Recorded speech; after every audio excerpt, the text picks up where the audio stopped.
Hola, mi nombre es Virgilio Fuentes Sanabria, estudiante de Derecho en la Escuela Jurídica y Forense del Sureste. Hoy les vengo a explicar de qué constan las fuentes del derecho. Primero hay que tener en cuenta su concepto, el lugar en donde nace o emana la ley. Se dan los elementos consultivos que son necesarios para la creación del derecho. Pérez Nieto señala que la fuente se debe considerar de donde nace el derecho, al igual que Villoro señala que la aplicada al derecho, la palabra fuentes, se usa en sentido metafórico. Sugiere que hay que investigar los orígenes mismos de donde nace el derecho, así que como hay que remontar la corriente de un río hasta llegar a las fuentes de donde brotan sus aguas. Las fuentes del derecho son fuentes formales, reales o materiales e históricas. En cuanto a las fuentes formales, entendemos que son los procesos de creación de las normas jurídicas, o son aquellos procesos de actos a través de los cuales se identifica a las normas jurídicas dotándolas de juricidad. Las fuentes reales o materiales son los factores y elementos que determinan el contenido de tales normas, o sea que son aquellos contenidos normativos que constituyen a la materia que se incorporan en las normas jurídicas, como lo son valores o principios morales, principios sociales y la costumbre, entre otras cosas.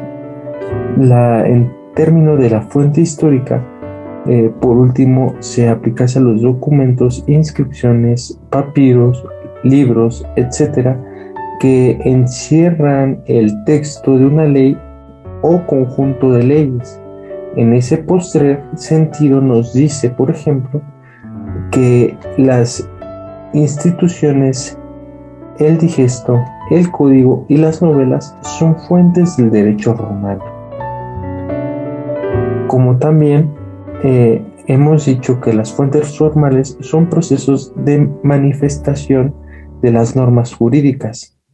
Ahora bien, la idea del proceso implica la de una sucesión de momentos. Cada fuente formal está constituida por diversas etapas que se suceden en cierto orden y deben realizar determinados supuestos. De acuerdo con la opinión más generalizada, las fuentes formales del derecho son la legislación, la costumbre y la jurisprudencia. La reunión de los elementos que integran los procesos legislativo, consuetudinario y jurisprudencial condiciona la validez de las normas que los mismos procesos engendran. De aquí el examen de las fuentes formales implique el estudio de sus dichos elementos. La concurrencia de estos es indispensable para la formación de los preceptos del derecho. Se trata de requisitos de índole puramente extrínseca, lo que equivale a declarar que nada tiene que ver con el contenido de las normas, es decir, con lo que éstas en cada caso permiten o prescriben. Tal contenido deriva de factores enteramente diversos. Así, por ejemplo, en el caso de la legislación, que se encuentra en el determinado por las situaciones reales que el legislador debe regular, las necesidades económicas o culturales de las personas a quienes la ley está destinada. Y sobre todo, la idea del derecho y las exigencias de la justicia, la seguridad y el bien común. Todos estos factores y muchos otros del mismo jaez determinan la materia de los preceptos jurídicos y en tal sentido asumen el carácter de fuentes reales. La relación entre estas y las formales podría explicarse diciendo que las segundas representan el cauce o canal en donde concurre,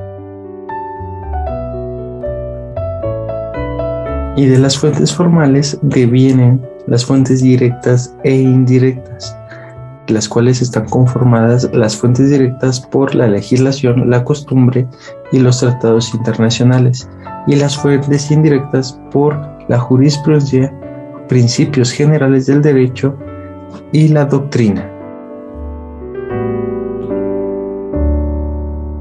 Por consiguiente, les voy a explicar de qué consta cada una. La legislación, por ejemplo, en países de estricto derecho, son las más importantes de las fuentes formales. Podríamos definirla como el proceso por el cual uno o varios órganos del Estado formulan y promulgan determinadas reglas jurídicas de observancia general. El procedimiento legislativo en el moderno proceso que se lleva a cabo son de 6 diversas etapas, las cuales son la iniciativa, la discusión, la aprobación, la sanción, publicación e iniciación de la vigencia. Por consiguiente, la costumbre como fuente del derecho es un uso implementado en una colectividad y considerado por esta como jurídicamente obligatorio en el derecho nacido constitucionalmente. El Jus Muribus Constitutum Francuiceni lo define en uso existente de un grupo social que expresa un sentimiento jurídico de los individuos que componen dicho grupo. Sin embargo, la costumbre en el derecho mexicano se desempeña en un papel muy secundario. Solo es jurídicamente obligatoria cuando la ley le otorga tal carácter. No es por ende que la fuente inmediata, sino mediata o supletoria del orden positivo.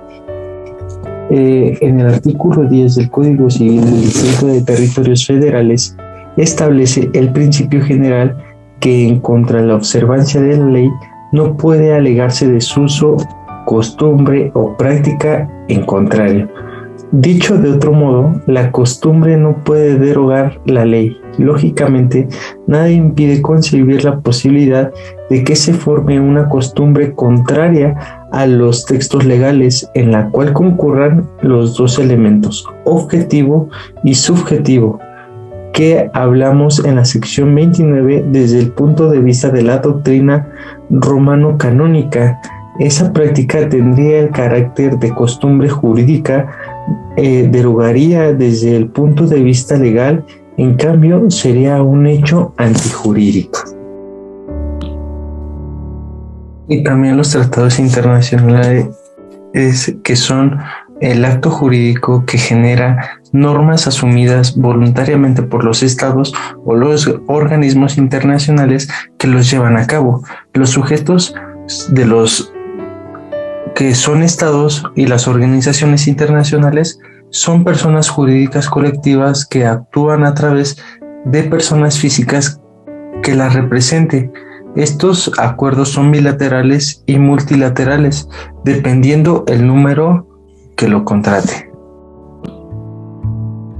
En cuanto a las fuentes indirectas se trata, la jurisprudencia es una institución jurídica que establece los criterios de interpretación o integración de las disposiciones legales que realizan los tribunales judiciales o administrativos facultados por la ley, mediante la reiteración o solución de contradicción de tesis, que son de observancia obligatoria para los órganos jerárquicamente inferiores al que pronunció la tesis jurisprudencial. Tanto los principios generales del derecho, que son el conjunto de criterios orientados insertos que expresa o tácitamente en todo sistema jurídico, cuyo objeto es dirigir e inspirar al legislador y al juzgador y suplir las deficiencias o ausencias de la ley a otras fuentes formales. Estos principios son igualdad, libertad y justicia. Y por último, la doctrina, que son los estudios y análisis y crítica